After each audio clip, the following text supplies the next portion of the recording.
Komið sæl og verið velkomin í podcast Kopp.is. Við erum að taka upp eftir 2 leiki, Southampton helgina og ansi fjörugur leikur í Sevilla í gærkvöldi. Og til að ræða þessa leiki með mér hef ég Sigursteinn út á þínum stað.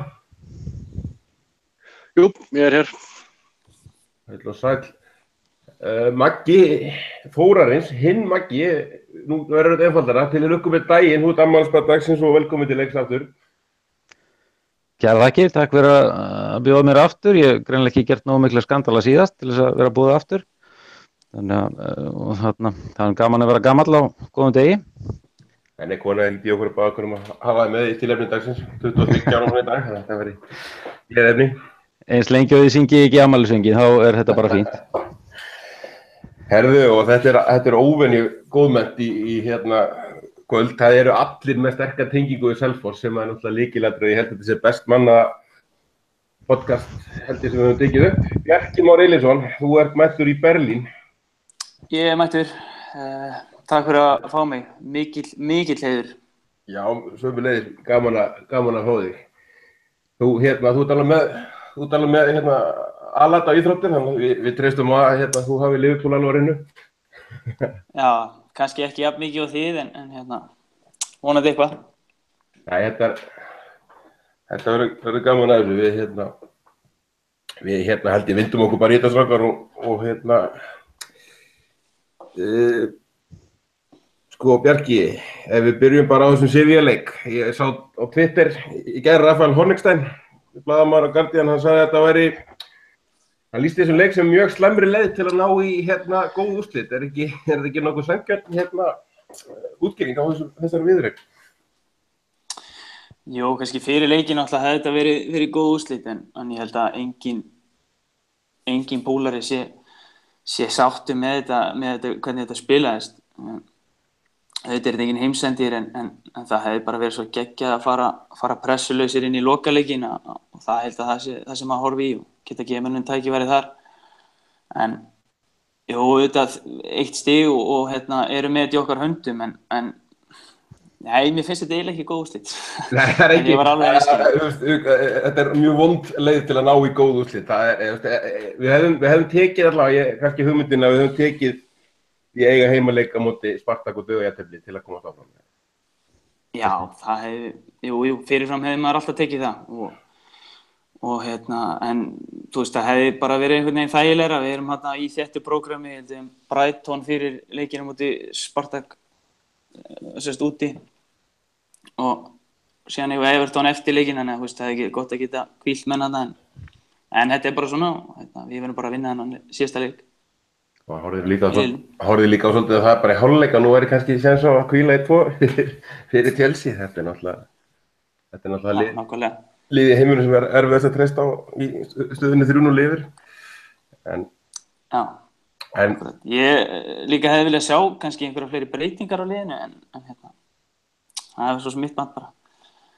Já, Steini, það er náttúrulega viðbúið. Hann verður aðeins að rótera liðinu, en þetta er engin heimsendir þessi úrslit svona þegar okkur rennur reiðin eftir að flytta á í gærkvöldi. Maður var alveg bullsjóðandi og bara láttur með því degi í dagleiku, veistu. Það var eins gott að það var ekkert podcast í gærkvöldi. Ég hef ekki verið alveg í nægilega góða ástandi fyrir það, svona andlegu. Það var alveg bara gjörsamlega bullsauða manni. Og það sem er eiginlega núna horfum maður á þetta svona aðeins með meiri rökhugsun, ég veit ekki hvað það var að segja þetta. Jú, þetta er bara ennþá sama helvíti skítan. En það sem fer hvað mest í pirrurnar á manni maður var svona, og maður er bæði sorgmæddur fyrir hönd hans og svektur að maður er svo Alberto Moreno sem er búinn að vera virkilega góður á tímabilinu og ég ætla ekki að fara að afskrifa hann núna eftir 1 dapranleik, en húlt að sjá hann aftur bara skrúa höfuðið af sér og vera bara einhvers staðar andlega fjarverandi í leik. Ég held að hann væri búinn að komast yfir þetta.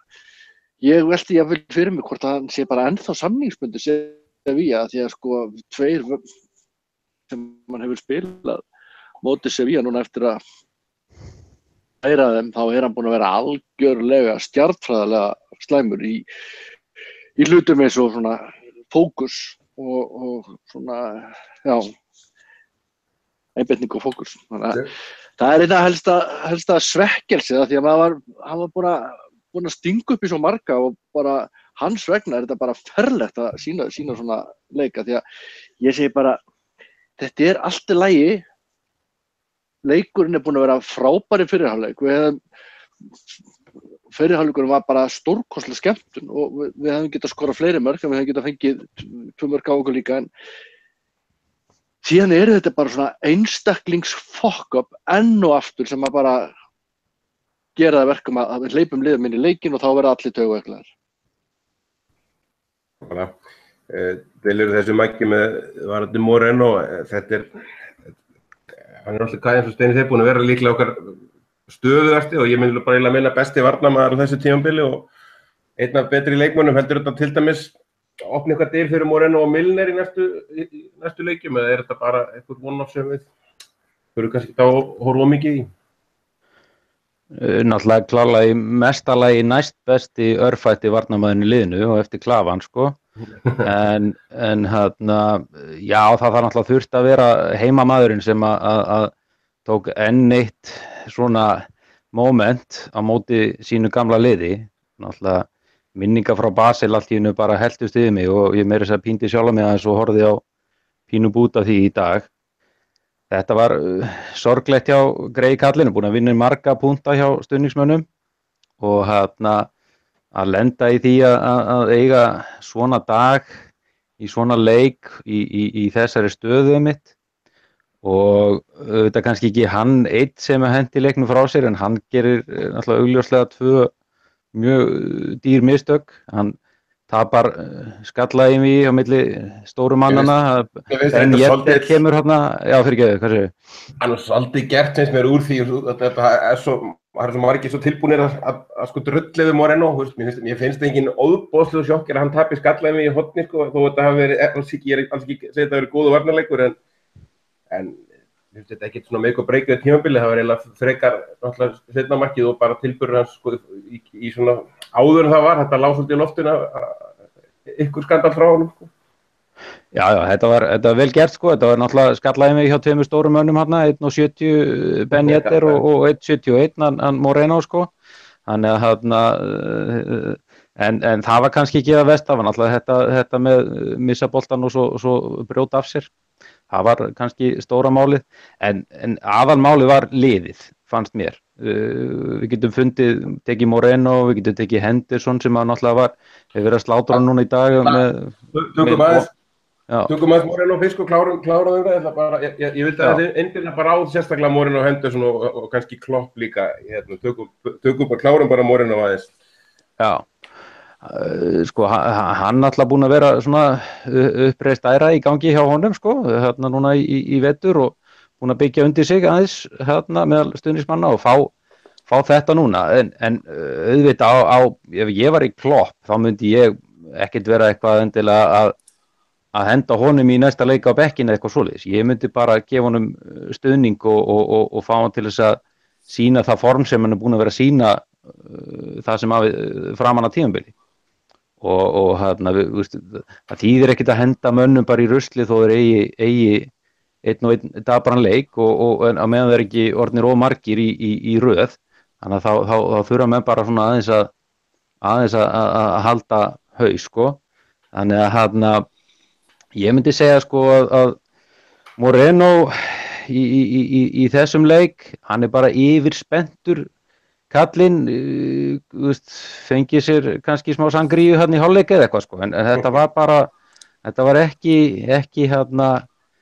ekki gott en hvað segir þú Steini? Þú með einhverja skoðanir á þessu? Bjarki, eitt punkt var þetta Bjarki, varandi Moreno við verðum aðeins að hóksi, ég veit ekki hvaða stór faktor fyrir ykkur atvinnumennina að hann er nýbúinn að eignast krakka bara núna í síðustu viku. Heldur það sé ykkur faktor í einbeitingarleysi hjá honum við sjáum svona áberandi vondan leika eða er þetta bara tilbúningur fyrir afsökun? Ég meina hann eignast krakka helgina og maður svona velti fyrir sig hvort það sé ykkur svefnlausa nætur fram á þessu leik og jafnvel spurningi á Kloppa stýra honum betur? Já, ég veit ekki, mér finnst það ekki vera afsökun. Hann náttúrulega fyrir með liðinu deginu fyrir leik og á þarna rólega nótt á hóteli fyrir leik. Ég hugsa að sé meira þá að hann sé að spila á móti sínu gömlu félögum. Það er oft svona það er alltaf aðeins öðruvísi tilfinningar í gangi. En mér fannst hann er bara ólíkur öllu sem hann er búinn að vera að gera í vetur, sko. Og ég veit ekki, ég er náttúrulega engin sérfræðingur ég skil ekki í fyrri hálfleik þegar þeir fá hann að færi strax á eftir okkar marki, þá er hann einhvern veginn að, finnst mér alltaf að reyna að hjálpa miðjumönnum komið langt út úr stöðu, svo gerir hann líka hann að tvisvar í seinni hálfleik. Víti kemur og þegar hann endar síðan með að brjóta á honum hann var að koma einhvern veginn svona fyrir framan miðverðina, var eitthvað þar einhvern veginn eins og sé að hjálpa miðjumönnum þar, sko, sem ég mjög, mjög skrítið, og þá lenda hann í vesinu, þurfti að hlaupa eftir honum hann út í horn og brýtur mjög kjánalega, sko. Þessi mistök finnst mér bara óafsækjanleg í alvörunni, þó auðvitað á ekki að refsa honum eitthvað fyrir þetta, en þetta er samt bara á svona háan standard, þá er þið bara að refsa fyrir pínulítið mistök og hann lenti því meður í því. Já, ég er svolítið ósammála þeim félögum mínum með þetta. Sko, nú erum við með loksins alvöru breidd í leikmannahópnum og ég er bara á því að með aukinni breidd að þá kemur aukin þrýstingur á að menn standi sig. Þannig að ef að þú kemur inn í leik ófókuseraður, sýnir að það er svona einbendingarleysi, því að sko ég er alveg sammála fyrra marki sem að færa að ná sig, jú, þetta er skallabolti sem hann tapar alltaf, en þið sjáu það bara á hann, þetta er bara fókusleysi, hann fer ekki upp í bolta sem er að koma til hans. Og seinna markið, þetta er bara með því verra sem við séum lengi. En það var Lovren út í tókana taktar, það var alveg því parið ekki. Það var bara þannig og ég var bara mjög ánægður þegar Lovren var tekin út þar. Við erum með fleiri leikmenn til að koma inn. Nú á bara í næsta leik bara niður á bekkinn með þau og bara náðu haustum aftur á réttan stað. Robertson nýti tækifæri, hann er búinn að nýta tækifæri vel þegar hann fengið þau. Hann býður á hliðarlínunni ef hann á ekki að fá sjans þegar að hinn skýtur á sig, hvenær þá. Sama með Hendo. Nú skulum við bara fara aðeins inn í Hendo og við lefum strákunum að koma með mér inn í þá slátruna því að sko hann var gjörsamlega hræðilegur í þessum leik og er ekki búinn að vera neitt mjög líkur sjálfum sér. Nú bara eftir svona leik, fyrirliði, ekki fyrirliði, það er fullt af mönnum að berjast þessa stöðu. Af hverju ætti hann ekki bara að setjast á bekkinn í næsta leik? Það er samkeppni í liðinu og eigum að nota samkeppni í liðinu þegar að menn eru ekki með fókus á réttu stað. Já, við tekjum við boltanum hann líka, sko, ég finnst sko öfugt við Hendo og kannski Moreno. Moreno er að eiga einn slæman leik núna, kannski fyrsta sinn í langan tíma. Hann þarf að segja svona alveg herfilegan leik. Hendo er kannski búinn að vera pínu dapur núna upp á síkastið, átti smá meiðsli þarna, búinn að vera meira inn og út. Þannig að Hendo kannski finnst mér ekki alveg sama og með Moreno, það er svona fleiri faktorar í gangi varðandi Moreno, hvort sem við köllum það heimabæinn, barnið eða hvað sem er.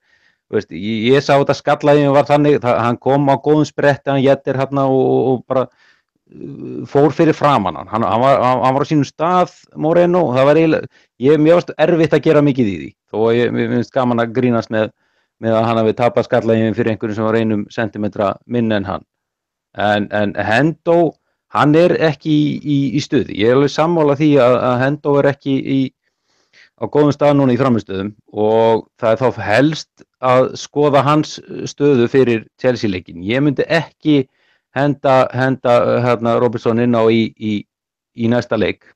Ég held að það væri aðeins svo mikill fókus á það, ég held að ég er ekki viss að hann væri alveg til í það eftir að ekki spila leik í dálítið langan tíma. Ég myndi segja Moreno inni, gefa honum séns á að bæta fyrir, en Hendo er alveg spurning sko. Hendo er spurning með hversu illa hann er að spila þessa dagana. Þannig að ég myndi svona horfa í hann frekar en Moreno fyrir mitt leyti. Mér fannst Henderson reyndar á móti Southampton fannst mér reyndar mjög góður og fannst miðjan koma uppleggið svolítið flott út og rauninni löngum körlum í fyrri hálfleik í þessum leik en í sammála strákunum og sko tölfræðin 55% sendingahlutfall og þetta fyrirliði liðsins og djúpi miðjumaður. Þetta rauninni bara tölfræðin sem maður ekkert vanur hjá Liverpool og ég bara man á alla eftir þessu í leik sko. Framistæðan í gær var alltaf alveg skelfileg sko og ég sammála Steini því að megi alveg henda honum kannski smá pásu en á móti sko kemur mér fannst einhvern veginn enginn bara í liðinu komast í takt við hennar seinni hálfleik. Við einhvern veginn náðum einhvern veginn aldrei neinu mómenti þar sem að við einhvern veginn heldum bolta og eitthvað svona. Þetta einhvern veginn var ótrúlega að horfa á þetta eftir hennar fyrri hálfleik og þar var náttúrulega miðjan í aðhlutverki fannst mér bara. Þeir gátu einhvern veginn ekki spila boltanum sín á milli og það einhvern veginn svona allir einhvern veginn vera bara áhörundur í þessu sko. Meðan að Sevilla gerði þetta vel, gekk á lagi. Já, þeir náttúrulega gengu heldur betur á lagið og stemmingin var náttúrulega klárlega þeim einum og tekum það kannski ekki að þeim og ég veit ekki hvort þessi satt sem var sagt í hálfleik að hann væri með krabbamein. Var það eitthvað grín eða var það alvara? Það var rétt. Hann tjáði, það var eitthvað leikmaður sem sagði frá þessu og hann hafði tilkynnt þetta í hálfleik. Það má heldur ekki taka sko það sem að alveg eins og þið sögðu inn í byrjun, það fínt að fara til Sevilla og fá jafntefli þar. Sevilla hörkugott fótboltalið. Þeir eru búin að vera að gera fína hluti á Spáni núna og þeir eru búin að vera mastera Evrópukeppnina síðustu árin eins og við þekkjum nú vel. Þannig að það ekkert slæmt að taka jafntefli á Spáni en að vera á útivelli 3-0 yfir í hálfleik og mæti ekki seinni hálfleik, það bara óafsakanlegt. Og það hljóta þurfa að vera ansi rauð röskut á nokkrum eftir þýskan vönd núna eftir, annars kann ég hundur heita sko. Já, ég ekki viss að þínar uppeldis aðferð á liðinu sé ennþá leyfilegar en látum það líka Maggi, sko ég alveg sammála að Moreno og Henderson það klárlega búin að umræðaefni eftir þennan leik. Mér finnst þetta vörnin öll hefði mátt taka þátt í því og jafnvel sóknarleikur seinni, allt liðið var bara ömurlegt. Verður við ekki að horfa mikið á bara þátt Klopp þarna? Hann finnst mér, þetta ekkert í fyrsta skipti og alls ekkert annað sem hann seint og illa að bregðast í taktískum breytingum andstæðinganna og þessar Sevilla viðuregnir undanfarin ár eru nú líklega bestu dæmin þarum. Já og líka svona ef við ætlum að gefa þjálfurum alltaf kredit fyrir frábæra hálfleiksræður þegar liðið allt í einu tekur við sér eða hvað sem það eftir hlé, þá erum við líka væntanlega að horfa kannski stundum á þjálfaran ef að lið kemur steinsofandi út úr búndisleifanum í seinni hálfleik. Og það náttúrulega bara alveg ljóst að liðið sko, hvaða skipanir Klopp að gefa, ég veit það ekki, að því að í fyrri hálfleik vorum við vorum lítið með boltan en við vorum rosalega beitti fram á við. Ofsalega beitti. Við vorum sko allan leiki vorum við bara 30% með boltan. Við vorum sára lítið með boltan en í fyrri hálfleik breikuðum við og vorum klínískir, hraðir fram á við en svo þegar við komum út í seinni hálfleik, það nákvæmlega sama hlutfall af hvað við erum með boltan mikið í seinni hálfleik. Við erum bara með 30% í boltan í seinni hálfleik líka. Það nákvæmlega sama milli hálfleikja. En hins vegar bara slöknar á öllu sem að heitir spil eða reyna svona menn vissu ekki hvað þeir ætluðu að gera. Ætluðu að halda eða ætluðu að bæta við. Ég held að við verðum alveg að horfa í hvort að Klopp hafi hvaða skilaboð hann hafi verið að gefa og svo þegar hann bregst við ég held að hann nú brugðist rétt við hvort hann gerði það nógu hratt eða ekki af því að hann næra að tempra leikinn hérna meðan seinni hálfleik með því að setja inn á varnarsinnari mennin á miðjuna og reyna aðeins að halda boltanum.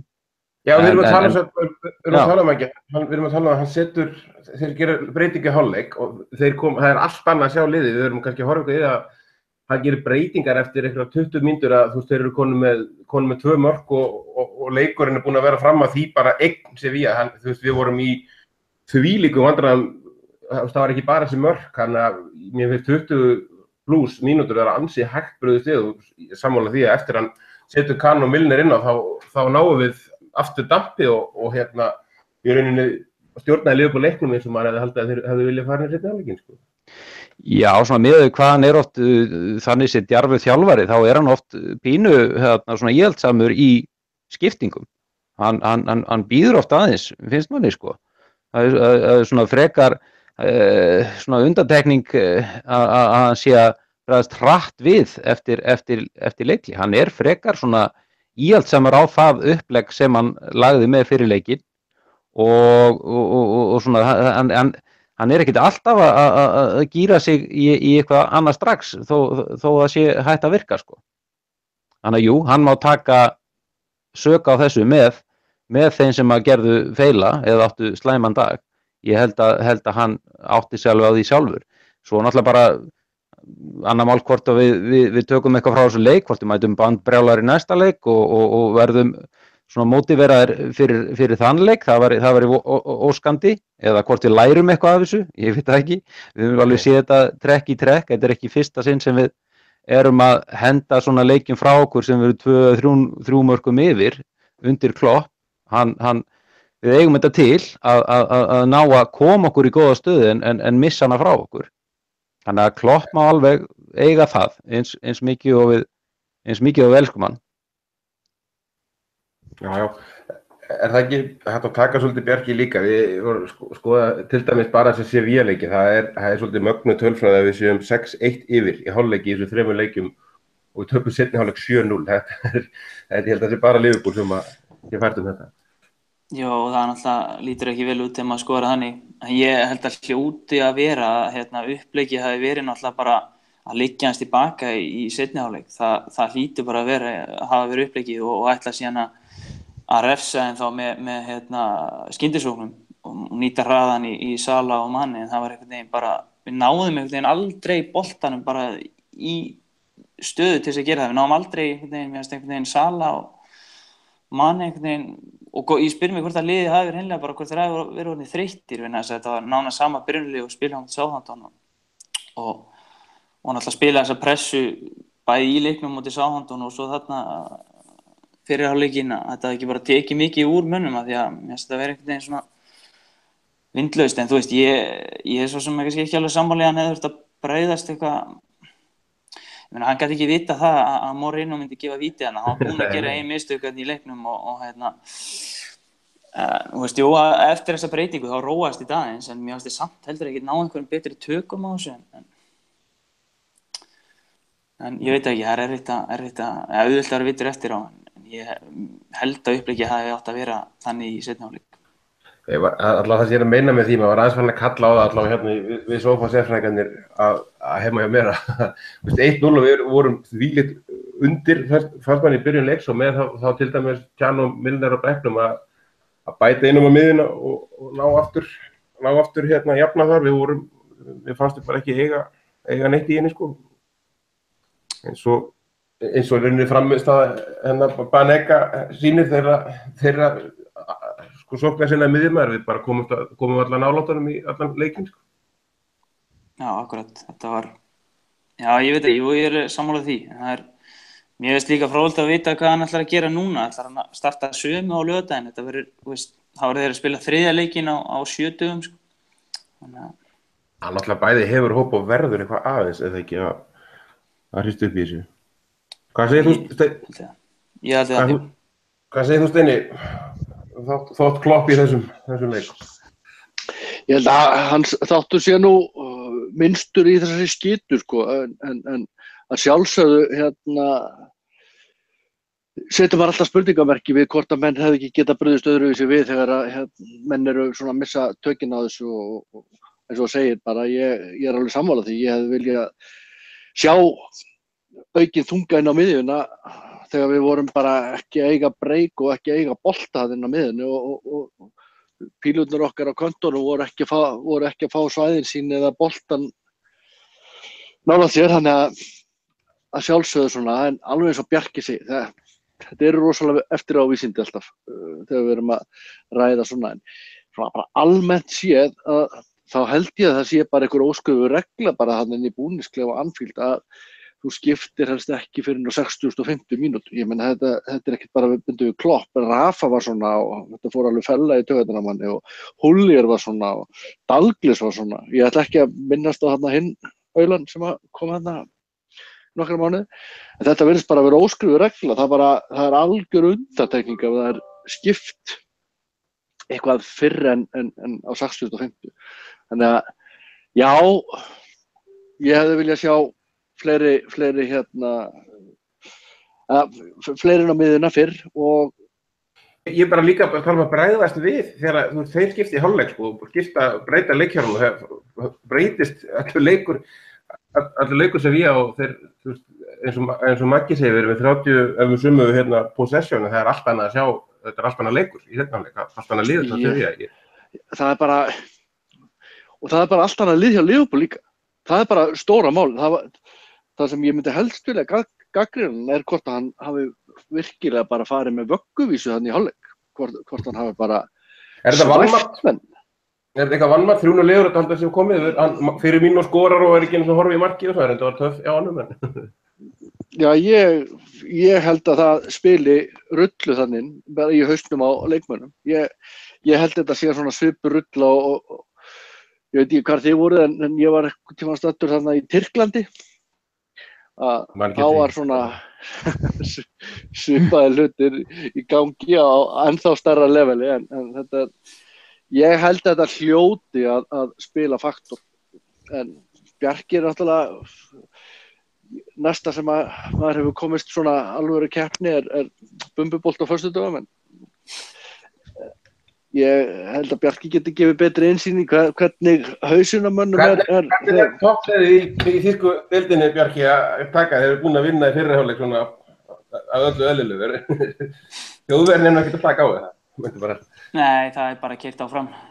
Nei, ég veit ekki, það er svo, ég veit ekki, það getur ekki verið að þeir hafi leyft sér að fara eitthvað að vanmeta. Ég meina, Klopp lítur að hafa talað eitthvað hvernig þeir ætla að gera þetta. Ég trúi ekki að hann hafi bara ekki sagt neitt, skilur og hann hlýtur að vera eitthvað að hafa hugsað skilur að, já, veist, ég veit ekki. En það er svo, eins og vorum að tala um á hann, auðvitað vitur eftir á, mér finnst hann hafa haft plan, ég skil planið í seinni hálfleik, en mér fannst það bara gekk ekki. Nei, svo líka kannski að horfið að þetta gerst náttúrulega svolítið oft undir stjórn Klopp, en við höfum samt verið að sjá Liverpool vera að bæta leiksinn aðeins og það er spurning hvort við eigum að horfa of mikið í þetta útileikurinn móti Sevilla, hörku stemming og ljót slys, en erum við ekki ágætisróli þrátt fyrir það og ég held kannski með því, Bjarki, að við skiptum aðeins yfir í ákveðra hliðar af Liverpool og undanförnum 2 leikjum og sérstaklega þá Mo Salah, ég sagði það fyrir eftir Southampton-leikinn að hann væri ekkert lengur á barmi þess að vera í heimsklassa, hann er bara komið þangað og við höfum kannski verið feimnir að tala um þetta fullum fettum í vetur, en ég meina, erum við ekki bara að fara að flokka hann þar með hvernig hann hefur byrjað þetta tímabil? Jú, ég myndi segja það, ég meina, mín skýring á heimsklassa leikmanni er bara einhver sem að performa stöðugt á háu leveli og hann er búinn að gera það núna í byrjun leiktíðar, bæði í deild og meistaradeild. Maður vill auðvitað sjá þetta halda áfram og hann var svo sem komst einhvern veginn ekki í takt við leikinn í gær en samt, jú, ég myndi alveg klárlega flokka hann í heimsklassa, ekki spurning. Við erum samt, sko, leikurinn í gær tekur aðeins, þetta var allt snúist Salah í byrjun þess tímabils, hann skorar ekki í gær en hann er samt partur á sóknarlínunni sem skorar 3 mörk, þetta bara á að duga í öllum venjulegum tilvikum, sko. Já, algjörlega, en ég bara svona tala um hans framistuð per se í gær, fannst mér ekkert, mér finnst einhvern veginn ekki komst í takt við leikinn, en jú, ég meina auðvitað á það að vera nóg, skilur, og það er kannski komin inn á eftir, ég meina, fyrir mín og ekki að skora mikið, en liðið er að skora mikið og það á að duga. 3-4 mörk í leik. Nákvæmlega, Maggi, erum við ekki að tala um, erum við fljótir á okkur að tala um heimsklassa mann eftir 12 umferðir, eða ég veit það kannski getum horft aðeins líka í hann Róma og landslið, hann er að koma landsliðinu sína á HM og er eitt besti leikmaður Afríku, Já, það er nefnilega málið, hann er akkurat að halda áfram með þá góðu hluti sem hann var að gera í Rómaborg, sko. hann var með magnaða tölfræði þar í fyrra og hann bara að halda áfram núna með magnaða tölfræði og hvað maður að segja annað þá heldur hann hvort sem að sé orðin heimsklassa leikmaður, hann minnst svo stið að afraksturinn af hans vinnu heimsklassa og hann að skila þannig dagsverki núna í bara flestum leikjum og jafnvel þó hann hafi ekki verið neitt sérstakur í gerð, þá var hann samt ekki lélegur, hann var bara fít sko og þetta sko. Er ekki tvisvar fyrir hann í gegn eða ekki? Jú, gott ef ekki sko og bara líka sko þú ert komið þess að tvöföldu ógnanna sitt hvorum megin hvort sem að Mane að gera þetta eða Sala, þeir eru þessi ofsalega ógn, þeir eru að draga til sín menn, þeir eru að taka hlaupin, þetta sko unnun að horfa á þetta og við erum að skora sko hvað 3 eða fleiri núna 5. leikinn í röð og það náttúrulega segir sitt getuna á þessu sóknarlínu og og Sala, ég nú persónulega alltaf oft pínu svona íhaldsamur á heimsklassa stimplana, ég svona horfi kannski alþjóðlegan klassa, heimsklassa sko, en Sala á leiðinni þangað, ég myndi bara ef hann að fara að halda þessu út tímabili, þá erum við að tala bara, heimsklassa leikmann, ég bara fer ekki dóna því. Maður sér ekki fyrir sig að þetta sé að fara að stoppa hjá honum eitthvað þannig, ekki eitthvað bara alveg frost með hvernig þessi byrjun, hann að skora úr fleiri mörg og færri skotum ekki heldur en Harry Kane. Já, sko, þetta náttúrulega algjörlega stórkostleg byrjun og ég held að þó við höfum, allavega svo ég tala bara fyrir mig fyrst og fremst að ég var frekar spenntur fyrir komið alls til Liverpool, ég var búin að byrja að fylgjast vel með þessu strák hjá Basel þegar hann var byrjað að orða með okkur og vonbrigðatími hjá honum hjá Chelsea og síðan sló hann strax í gegn hjá Fiorentina og þeir brjálaði þegar hann skrifaði undir hjá Róma og Chelsea seldi hann til Róma og hann bara búinn að vera virkilega góður á Ítalíu og stígandi í hans leik og þetta ekki gamall leikmaður en ég alveg sammála Magga sko, þetta hann búinn að standa sig mjög vel á Ítalíu og hann búinn að spila fyrstu 12-14 leikina núna frábærlega með Liverpool. Heimsklassa og ekki heimsklassa, þetta rosalega mikil skilgreining svona, út frá bara svona mati hvers og eins sem að tala það en klárlega hann einn af svona, hvað ég að segja 10 bestu í veröldinni núna það sem af þessu tímabili.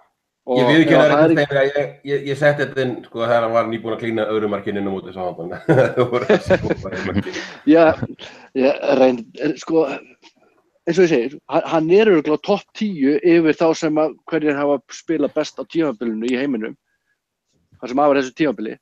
Þannig að ef við horfum á skilgreiningun út frá því, þá hann klárlega kominn í heimsklassa, en spurningin heldur að sé þarna. Ég sé ekki því til fyrirstöðu, en við skulum samt alveg vera pollrólegir með það að við höfum séð alls konar stórkostlega markaskorara lenda í svona markaþurrð í skemmri eða lengri tíma, þannig að við skulum alveg bara gera okkur klára í það, en það sem svo gott núna og bara 7-9-13 og vonandi helst það áfram, Mane heill, að vera með Mane heilan líka, bara alveg svo gerðist í gær. Sala ekki eiga sinn besta leik, hvað gerist? Mane og Firmino eru að kikkin. Sala átti Southampton leikinn, Mane verulega impressive líka, þannig að nú erum við bara með miklu meiri optiona og ég ætla ekki einu svona bara að byrja að lýsa ástminni á Firmino og ég tilbúin að lenda í rökræðum auga fyrir auga hvern sem ætlar að fara að drullu yfir hann. Það gerir ekki svolítið máli, við erum enga veginn að treysta nefnilega þó við hælum núna Sala fyrir þetta tímabil og allir Klopp talaði viðtal þetta væri tími hans núna en hann sagði líka eins og gerist svo bara strax í næsta leik og eftir að við eigum alveg strax 3 inn á vellinum sem að er allir færir að gera þetta líka og svo alveg jafnvel 2 á bekknum sko, sem að getur tekið ykkur svona kafla og klára 2-3 leiki allavega sko. Já, tveir enskir landsliðsmenn á bekknum og mjög sókntjarfir og góðir, Sturridge og Oxlade-Chamberlain og Lallana þegar hann er að koma inn núna meðslalnum. Þannig að þá erum við að tala allt aðra breytt fram á við heldur við höfum nokkuð tíman haft bara í langan tíma. Því oft höfum við nú haft mjög góð byrjunlið en takmarkaðan bekk. En núna erum við að tala bara sko úrvalslið og auðvitað, menn að kalla náttúrulega eftir stundu kannski einhver rótiringum, skil það alveg, en hvað á að gera þegar menn eru í svona miklu stuði eins og Sala er? Þú hefur hann bara í byrjunliðinu meðan hann er í þessu formi. Hvenær á að hvíla hann? Kannski miðað næstu viku eða eitthvað svoleiðis, en við verðum bara keyra á þessum mönnum og ég treysti þýsku vísindamönnunum hana sem að við fengum frá bæinn, íþróttavísindamenn sem að kunna sín fræði. Þeir meta það hvenær á að setja menn á bekkinn svona upp á þreytu og eitthvað svoleiðis. En mér finnst bara hvernig sko Sala hefur smell passað í þetta lið. Þetta er náttúrulega bara, við hefum náttúrulega ekki séð svona áður. Við sáum náttúrulega Fowler, hann er að brjóta metinans Fowler, sem er uppalinn frá svæðinu og allt það, reyndar náttúrulega mjög ungur þegar hann er að setja kannski sín met, sko. En veist, hvernig Sala hefur smollið þarna inn, sko, þetta er bara meant to be eitthvað, sko. Maður bara horfir á þessa unun, sko. Ef þetta heldur áfram út, þá erum við að tala náttúrulega einhverju 30 mörk. Ég trúi ekki að það gerist. En 7-13, ég ætla ekki að jinxa neitt og ekki orðið neinu rugli með það. Ég þori ekki að segja of mikið. En sko, við verðum Sala er náttúrulega bara guðsgjöf og talandi guð. Það náttúrulega bætir með því að Fowler, þannig að það er mikið guðstali í þessu. Passaði maður ekki Einar skráir niður allt sem að getur nálgast að teljast jinx, ykkur stað. Hann veit að skráði í bók hjá sér. Það tekið eitthvað öfugt jinx eða eitthvað, ég er að taka eitthvað öfugt jinx á þetta, en það er reyndar að sko, talandi jinx og eitthvað, alltaf þegar ég tek upphitun fyrir Liverpool, þá er ég jafntefli, hingað til, á vefnum, þannig að ég veit ekki, ef okkur vantar jafntefli, þá setjið þið mig á vakt fyrir upphitun. Nákvæmlega, líka einn partur í þessum sóknarleik og hvernig Sala til dæmis er að springa út, Bjarki er ekki að líka horfa svolítið í það á við alla, Coutinho líka, þeir spila allir betur, þeir eru að spila sko saman, gæði, þeir betri leikmenn verða betri með kannski ómikið einföldun þetta, ef þú er betri leikmenn í kringu þig þá er líklega að þú bætir þinn leik sjálfur. Við erum að horfa það svolítið í fyrsta skipti í sóknarleik Liverpool bara í mörg ár, þar sem að þeir eru 3-4 að bæta hvernig hann upp í þessum leikjum. Já, algjörlega, þetta það er bara geggjað að horfa á liðsuppstillinguna fyrir leiki, þegar maður sér þessa 4, þetta eru náttúrulega gaurar sem eru stútfullir af hæfileikum og síðan þú ert með hann playmaker eins og Coutinho og mér finnst fyrir mínu eða líka svolítið, mér finnst hann líka svolítið svona playmaker og þess að fljóta gaur í kring og þá er þetta ógæðilegt. Svo, við erum bara með þannig lið, við eigum að vera að skora, manni finnst það, 3-4 mörk í leik og það er ekki, Sala skorar hann 2 á móti West Ham og eins og ég segi, og svo fyrir mínu 2 í gær og svo á Mane aðeins inni, hann alltaf að vera meiddur og svona, en ég handið sem að hann eftir að fara að ræða mörkun líka og þá þarf bara að stoppa í götin og þá vinnum við alla leiki 3-5-0.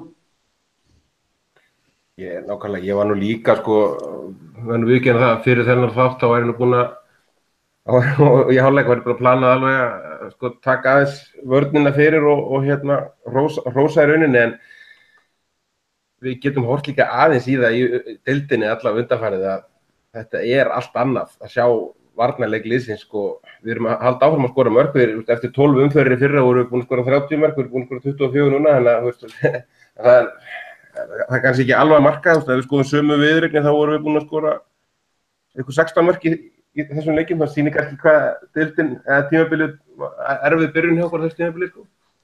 En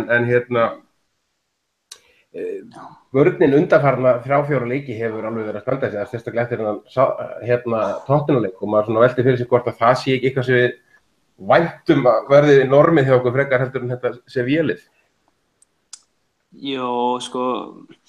Jó, en það má alltaf ekki heldur gleyma því að við vorum alltaf kannski ekki að spila við bestu liðin. Jú, vissulega var vörnin betri, en þú veist, ég hafði til dæmis á tilfinningunni á móti Southampton að það var eins og þeir vildi ekki skora, það var ótrúlegt, það var eins og þeir var að reyna að verja 2-0 forskoti okkar þarna og síðan 3-0.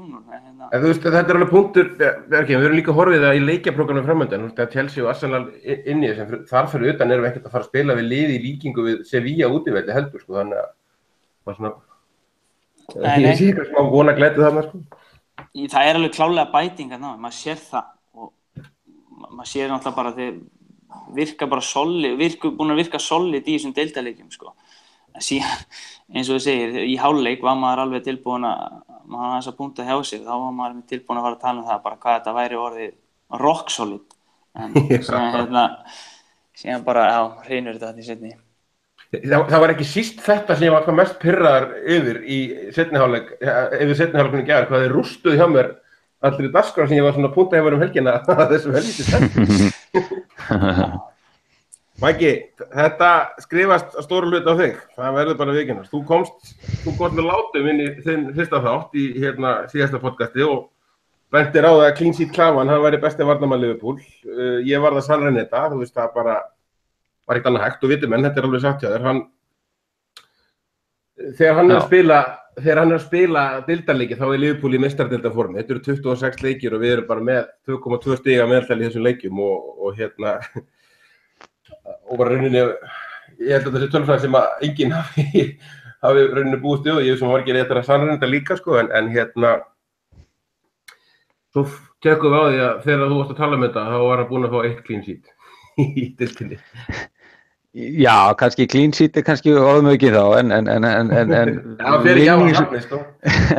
Já, við þurfum að finna eitthvað annað sem stuðlar vel við þetta, sko, en að minnsta kosti þá vinningshlutvallið og stiga hlutvallið sem að hann hefur verið að skila, það náttúrulega ennþá óhaggað og við náttúrulega meðum ekki glemma, við töpum ekki leiknum núna í gær og það var clean sheet og þar var Klavan núna síðustu helgi, þannig að hann er að halda sínu rekordi ágætlega, sko, það hrundi ekkert núna í síðustu 2 leikjum. En svona fyrir utan hvað hann mikið lukkutröll fyrir eistneskt lukkutröll fyrir okkur þá náttúrulega spurning hvað við munum gera næstu helgi ef að Matip heill og þá mun Klopp fyrir aðeins að velta fyrir sér erum við að fara að setja Lovren inn sem átti nú í síðasta svona hvað skulum við segja stórleik, jú það var stórleikur reyndar á móti Sevilla og við fengum okkur 3 mörk, hann var þarna inni og stórleikur á móti Tottenham, það lúkkaði ekki vel þar.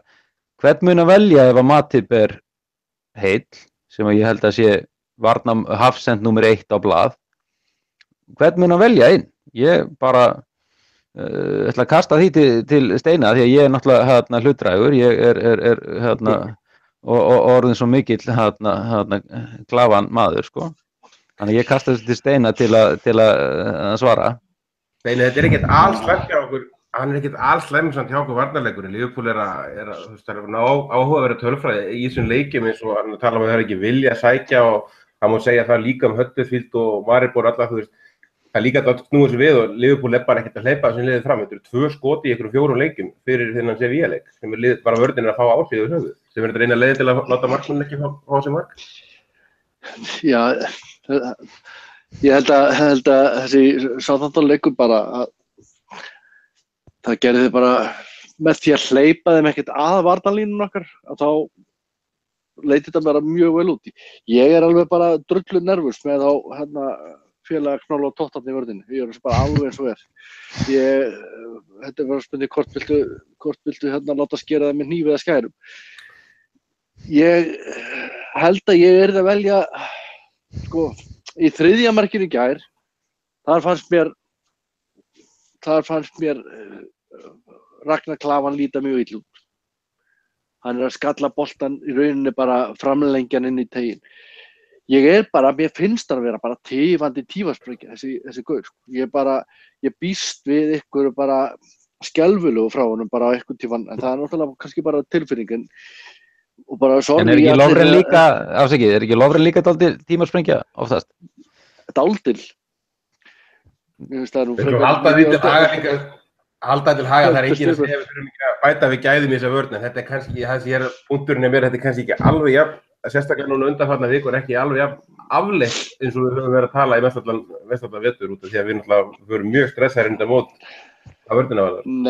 Nei, sko, við erum að tala strákar samt, við erum að tala varnarmann, við erum að tala landsliðsmann frá Króatíu, við erum að tala landsliðsmann frá Íslandi.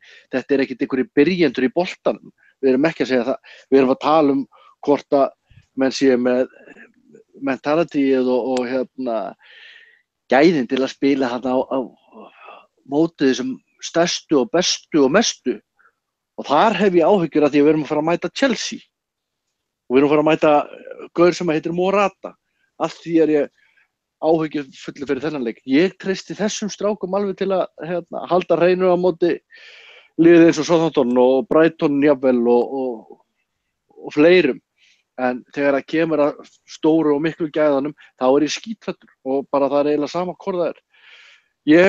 Ef ég ætti að velja, þá myndi ég velja Dejan Lovren við hliðina á Matip, en ef ég mætti alveg velja, þá myndi ég einhvern veginn reyna að finna kombo með því að stilla jafnvel bara Joe Gomez og Matip saman.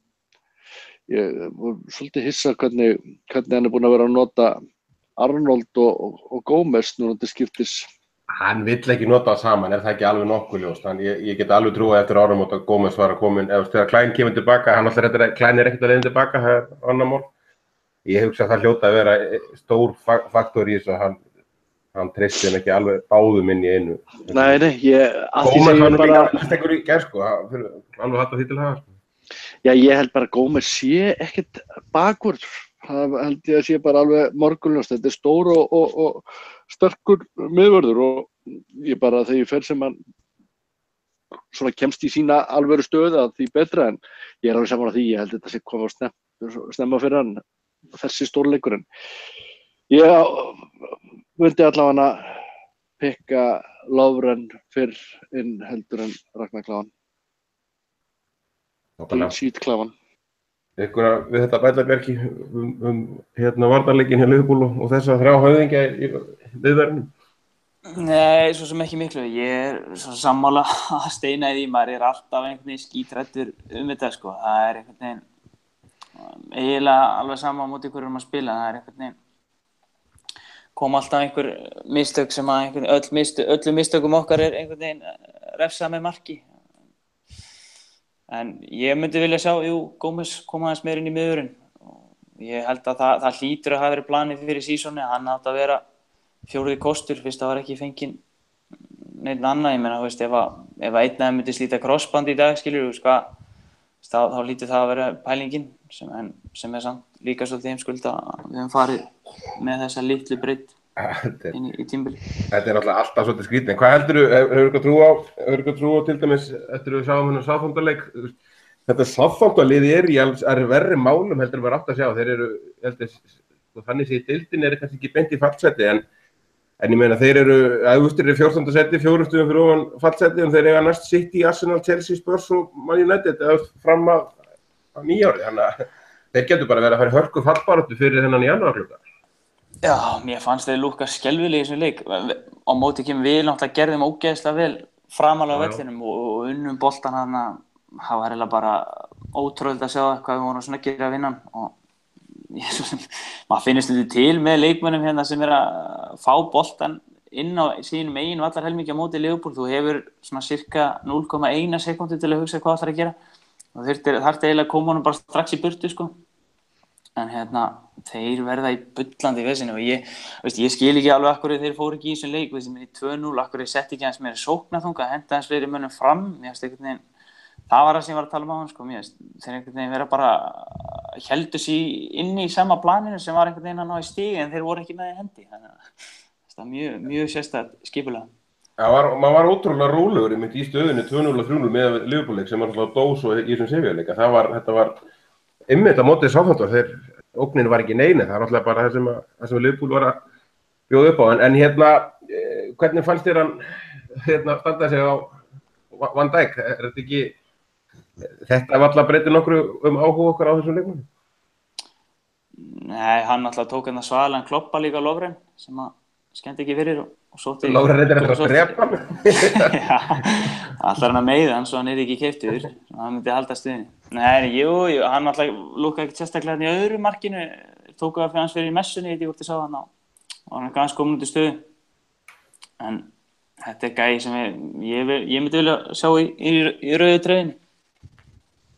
Já, mér finnst, eins og ég segi, Maggi, ef við tökum aðeins bara þessa pælingu og bara leikjaprógramm í hjá og hvað þeir getur verið áramótin, og eiginlega alveg sama, það er ljóst að þeir þurfa að styrkja sig svo ógnarlega og ég heldur þetta að Van Dijk hafi ekkert verið frábæri. Við höldum líka til haga, þeir hafa ekkert verið að fá neitt mikið mörkum á sig og aldrei eitthvað 3 mörk eins og við sýndum í þessum leik.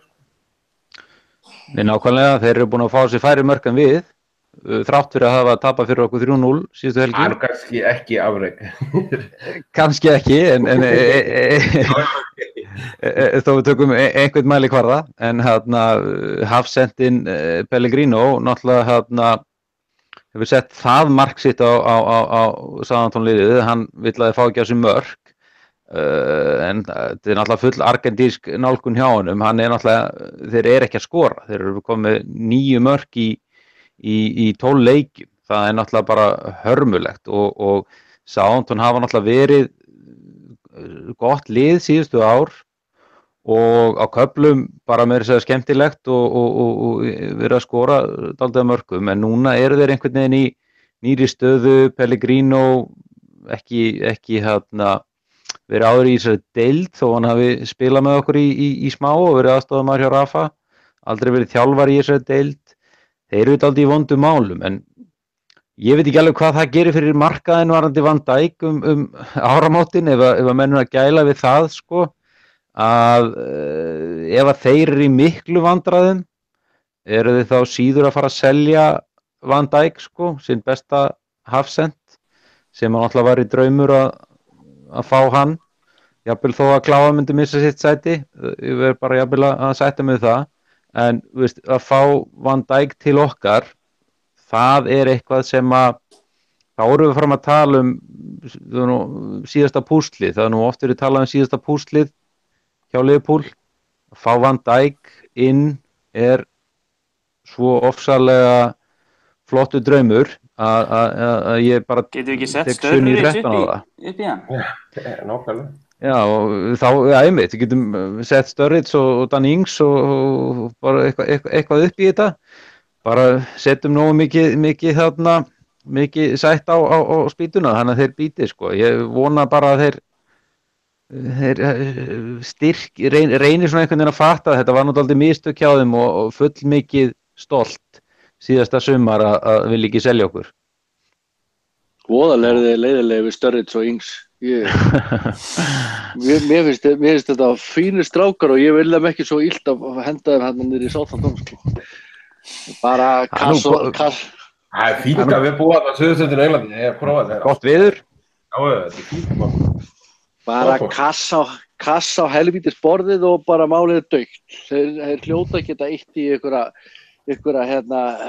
leikmenn sem við getum keypt að þeim næsta ári. Bara onvitið, bara hendum í á 60 milljónum punda og bara síðan getum við fara að skáta bara niður í Southampton bara strax í janúar. Þetta er ekki flókið. Nei, þetta er ekki flókið, sko. En já, við sjáum það sérstaklega í þessum séum ég leika, það er svolítið blödu draumur að sjá hvað Naby Keita og svona Van Dijk miðvörður myndu styrkja okkur mikið, en við verðum líklega að ræða það í allan vetur. Herðu, Steini, eitt af svona side note, stórvinnur okkar, Tony Pulis er ekki lengur stjóri í ensku úrvalsdeildinni. Hvað heldur að við séum laus við hann fyrir fullt og allt, eða? Er hann ekki verið búinn að taka við öllum svona West Bromwich Stoke og hvað þetta heitir allir þessi lið?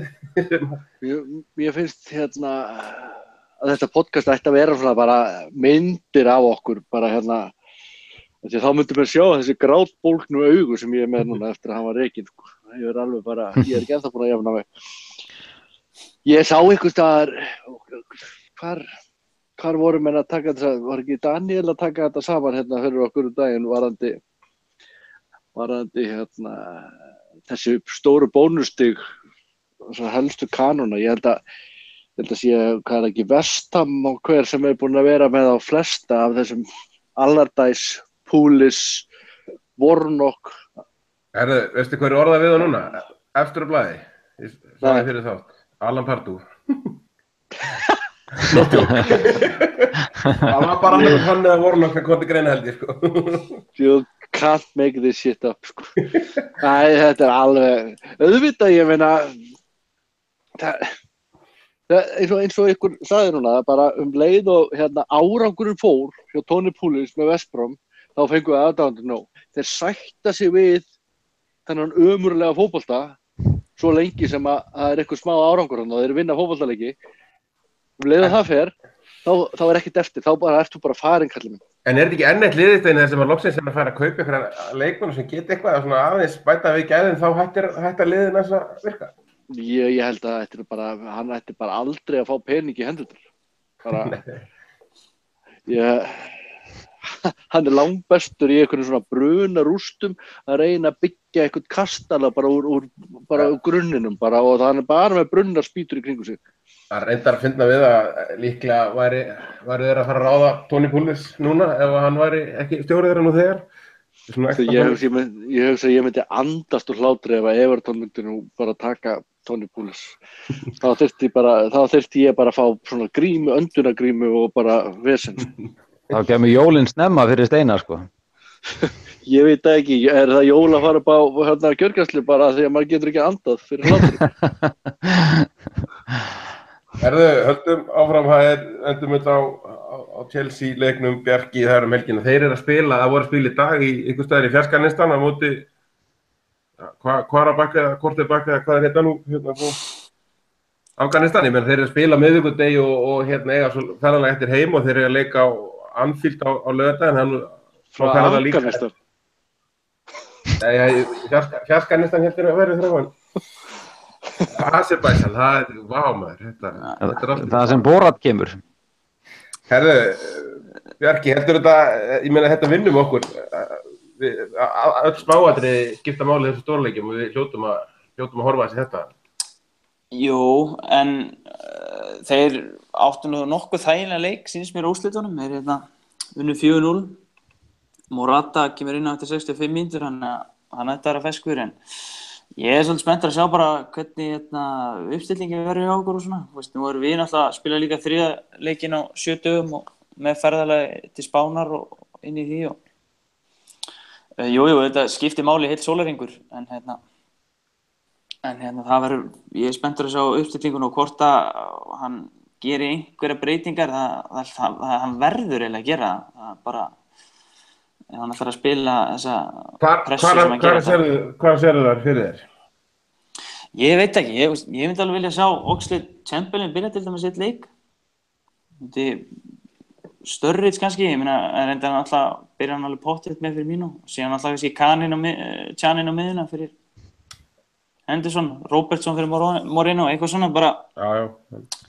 Kannski 4-5, og þetta er aldrei að fara að taka út heilt lið, en Nei, og Milner er alltaf eitthvað starfna líka, sko, hann hefur alveg klárlega möguleikana á því að rúndur þessu eitthvað smá, sko. En en Mæki, við erum að tala um Chelsea-lið sem er bara þeir eru nokkuð góðu róli núna, þeir eru alltaf bara í toppbaráttunni, hafa ekki verið að vinna allar, ég held sýnist þar, það var unnið allar leiki hérna undanfarið, sko. Skellur á móti Róma í meistaradeildinni, en annars bara Já, þeir eru búin að finna taktinn, sko, pínu svona upp og ofan byrjun, en þeir eru klárlega búin að finna taktinn, sérstaklega í síðasta leik í deildinu unnu 4-0 eitthvað slags útivelli. Ég held að svona... Þeir ráku síðasta naglegin fyrir Tony Pulis, það var Chelsea. Já, bara þjóðþrifaverk, þess virði að keppinutur okkar myndu vinna, keppinutur meistaradeild myndu vinna góðan sigur, en ég einhvern veginn Anfield á laugardegi klukkan 5 og við höfum verið að sjá, sko, þó við höfum tapað 2 leikjum á útivelli, Tottenham og City illa, þá höfum við hins vegar tekið 2 leiki heima, mjög sterkt, Arsenal og United, ekki fengið okkur mark, unnið annan, slátra hinn, unnið annan og jafntefli hinum. Og ég er svona frekar bjartsýnn, sko, á við séum ekki að fara að tapa þessum leik að minnsta kosti, og þú voru bara að passa upp á Jinx bókaldið, en ég held að hann verði frekar íhaldsamur jafnvel á uppstillinguna, þetta verður svona bara minjulegi markið, svo spurning með hægri bakvörðin, ég held að hann verði frekar íhaldsamur frá síðasta leik og róteringi komi bara í næsta leik þar á eftir miðja viku, þegar við, nú man ekki hverju við mætum. Stók eða ekki, eitthvað slúið. Já, hverju við mætum við, já. Útileikur í miðri viku, já. Hvað gerir maður í Stók á kvöldum? Já. Hvað getur Messi gert í Stók á kvöldum útileik? Við hljótum að geta gert eitthvað. Og ég held að Chelsea-leikurinn, ég er ekki stressaður fyrir þeim leik, að minnsta kosti. Einhvern veginn ég held að við höfum pínu slögt á okkur í hálfleik, akkurat vitandi að vera komin í 3-0 og menn jafnvel farnir aðeins að spara sig í hugunum fyrir næsta leik, sko. Klárum þetta að spá þá bara, hvernig vinnum við það? 2-0 segi ég. Og hver af þessum kvartett kláraða? Það er Sala skoraði á móti sínu gamla liði og Mane hitt. Lýst vel á þetta. Bjarki, hvernig heldur þetta að fari á helgina? Ég ætla að spá okkur 3-0 sigri. Skonu snemma. Já! Bæti, já. Vel gert. Ég er bara nokkuð vissi það. Og síðan skorum við undir lok fyrri áleiks og 1 í restina þegar þeir eru farin að þjarma okkur. Ég vil að ég ætti að skála fyrir þér ef það stendur með þér. Steini, ég er ekki miðvikudagsleikur í Mordor, ég ætla sem ekki að ná bara þetta fyrir þann leik. Við metum það í næstu viku, en hvernig leggst þessi Chelsea-leikur í og hvernig spáir hún? Ég er yfirleitt bjartigurinn í þessu podcasti með þessum þunglindissjúklingum oft. Ég skal draga þetta niður honum. Já, ég var ekki til það. Ég er ánægður með Bjarka, hann er svona bara doblar þetta. Ég ætla nú að spá okkur sigri. Ég er svona, mér hefur bara sýnst það, menn bara ná að gíra sig upp í þessa leiki og það var Anfield, sérstaklega þessa stóru leiki. Við vorum náttúrulega það var bara algjörlega bara líffræðilega óskiljanlegt að við skildum ekki vinna þetta Manchester United-lið í leiknum á Anfield. Stóðum okkur vel á móti Arsenal og ég ætla að segja að við reyndar vinnum þetta 2-1. Þeir eru ekkert að fara að gera neitt fyrir hjartað í okkur svona. Og þetta verður mikil barátta, en ég held að gæðin hjá okkur svona kom okkur yfir hjallan.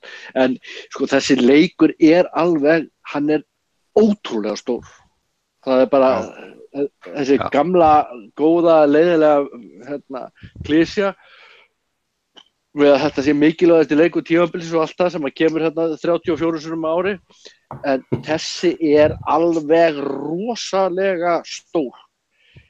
Það er prógramið hjá Liverpool er bara þannig að vinnist þessi leikur, þá er bara allt opið. Og þegar ég meina allt opið, þá er ég meina allt nema Manchester City opið. Já, það er bara momentum okkur alveg gjörsamlega, sko. Það er bara þannig. Þannig að ég ætla að spá okkur 2 sigri og ef að það gerist, þá erum við bara all-in og þá eigum við að hætta öllu svartsýnisrausi og bara kýla á þetta. áfram meistaradeild og bara tökum við raun á þetta. Það er eitt að lokum hérna, sko, Bjarki, er þetta ekki lengsta sem þú hefur verið í annarkvort viðtali eða podcast eða útvarpsþætti eitthvað á þess að það nokkuð tíma verið fjallað handbolta? Ekki... Jú, ég hugsa það. Það er mjög skemmtileg tilbyrði. Það er ekki. Mjög ánægð með það, já. En það er alltaf að gerast hjá ykkur. Það er nú bara, er ekki stórleikur hvað annað kvöld? Hjá mér? Já. Okkur? Jú, stóri leikur. Við erum að spila við handboltalið FC Porto. FC Porto. Hjá FB-garnum. Er það ekki? Það er skildur sigur. Er það ekki? Ekki stóri leikur myndi ég segja, en þetta er stórleikur. Góður leikur engu að síður. Þið missið ekki á hann, strákar. Þetta er stærsti leikur sem við erum að fara hérna á okkur. Steini, er bumbubolti hjá okkur eitthvað? Það er ekki fyrir náða föstudaginn, þannig að þetta fellur ekki í skuggan á honum, sko. Fellur svolítið í skuggan á honum, við ekki. Við erum búin að tala það hérna úti. Ég er ekki. Það er gaman þessi. Við ætlum að fara að slúta þess og halda upp á afmæli. Já, Maggi, þú ert búin að baka köku fyrir okkur, eða ekki? Jú, bara allt tilbúið og eina sem býður að við klárum þessu röfli og svo bara förum við að fá okkur sneið. Ég held við gera það. Herru, takk í kvöld, strákar. Bjarki, við kannski heyrum nú aftur í þér í vetur, ef það er í lagi. Já, bara endilega, mjög gaman. Takk hérlega fyrir að leiða mér að vera með. Takk sömuleiðis og ég held við slúttum þessu í bili.